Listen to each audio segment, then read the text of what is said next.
আপনি কি জানেন ইন্টারনেটে আপনি যা দেখেন তার 90 ভাগই ফেক? সম্প্রতি প্রযুক্তি মহলে একটি তত্ত্ব নিয়ে ভীষণ আলোচনা চলছে, দ্য ডেড ইন্টারনেট থিওরি। এই তত্ত্ব অনুসারে 2016 সালের পর থেকে আমরা যেসব তথ্য কন্টেন্ট অনলাইনে দেখছি তার অধিকাংশই এআই জেনারেটেড, কৃত্রিম বা ফেক। সব থেকে ভয়ঙ্কর বিষয় হলো সামাজিক যোগাযোগ মাধ্যমে যেসব কন্টেন্টকে আমরা ভাইরাল বা ট্রেন্ডিং হতে দেখি তার সবকিছুই অর্গানিক্যালি ট্রেন্ডিং বা ভাইরালে আসে না। বড় বড় কর্পোরেট হাউস কখনো কখনো ব্যক্তি বিশেষ এআই এজেন্ট বা বট ব্যবহার করে কন্টেন্টের এঙ্গেজমেন্ট বাড়িয়ে সেই কন্টেন্টকে ভাইরাল বা ট্রেন্ডিং করে।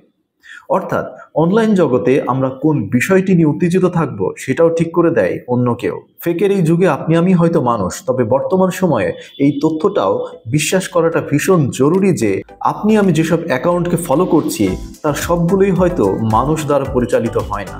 আপনি কি ডেড ইন্টারনেট থিওরিতে বিশ্বাস করলেন? জানাবেন আশা করি। শুভকামনা আপনার জন্য।